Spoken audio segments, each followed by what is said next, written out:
Good morning. We are extremely pleased that you are here.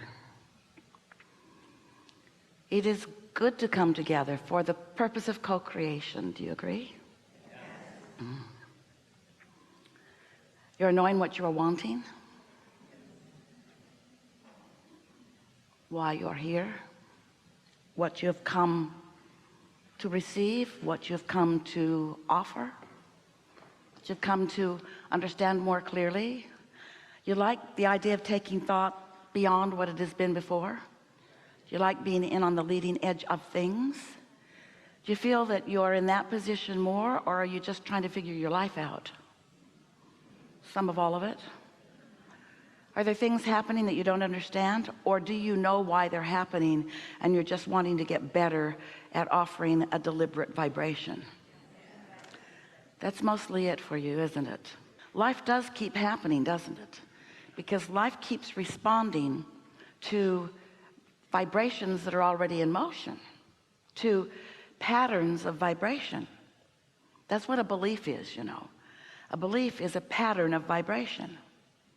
Are you getting clear with the understanding that you are a vibrational being continuously offering vibration, and that the law of attraction is responding to your vibration and then matching you up with vibrational equivalency? In other words, you get what you think about, whether you want it or not. And that's hard to take until you've got control of your thoughts. And you know what? You're never going to have control of your thoughts, not completely, because you are here in an environment of contrast to which you are responding. You just can't be in this world that is manifested, and by that we mean you can see and hear and smell and taste and touch, which means you are interpreting vibration into those physical sensual awarenesses.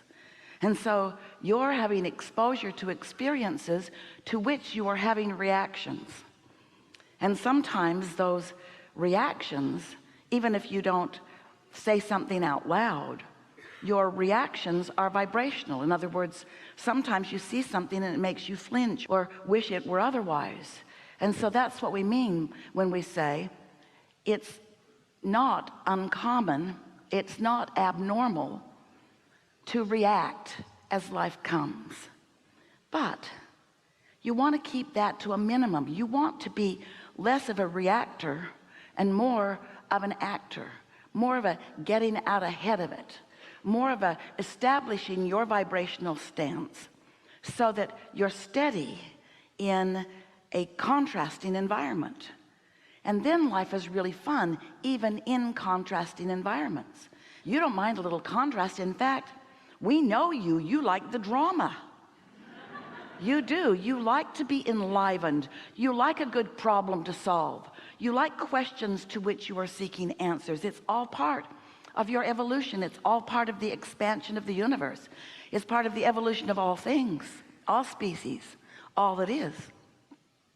But you do want to have some sense of how it works, so that you have some measure, in fact, from our perspective, a large measure of creative control. And that's what we are about. We are here to help you to understand the laws of the universe.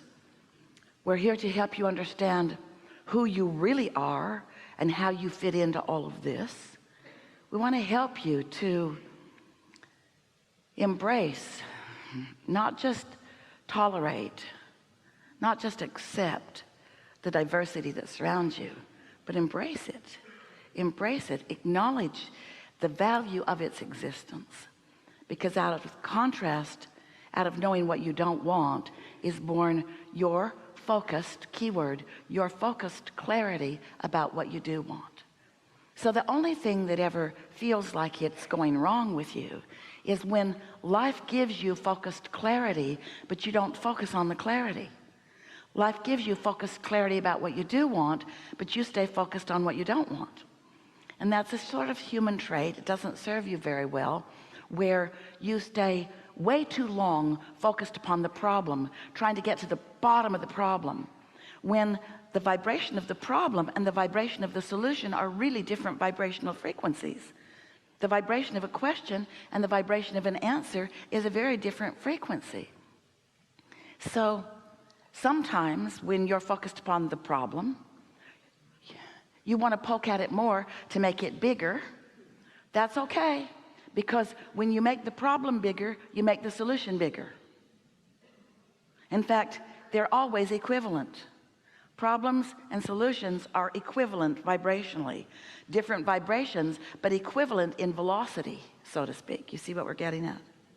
So if you sort of don't like that, then you sort of prefer this, and it's sort of boring. But if you sort of don't like it and you don't do anything about cleaning it up, it'll get bigger. So you really don't like it, and then you really want something different. Now there's something you can get your teeth in. Now you can feel the solution. Now you might say in human terms, oh, that problem's worth me working on. A problem that's just, you're lazy. We love you so much, but we get it. You don't want to make mountains out of molehills. You don't want to exaggerate something, but here's how it works. If something's bothering you and you don't figure out what you desire, and then through practiced thought train your vibration or accomplish a belief that matches your desire, so that there's no daylight, so to speak, so that there's no vibrational variance between your desire and your belief, then you're always going to have that sort of edgy feeling. When you want something and you yourself are vibrationally opposed to it, it's uncomfortable.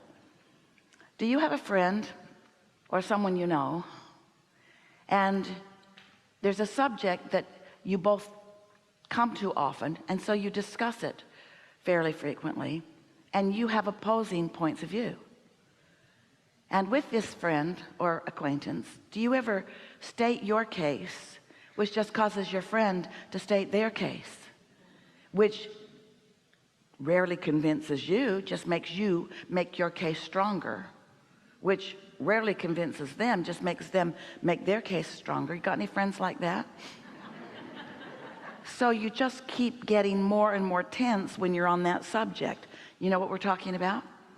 Well, we would like you to understand that you're doing that just with you all the time. It's you and you. It's your desires and your beliefs at odds, just like that. I want this, but, you say. And the more you say you want it, often the more you but it. And the more you but it, the more you launch rockets of desire. So your desire gets stronger, and often so does your resistance. Don't do that. Other than the increased drama, you really like to conquer things, so you make big problems so that you can conquer them, so that you can claim you've conquered them. And we say it is a form of creation, it's just going about it the hard way, don't you think?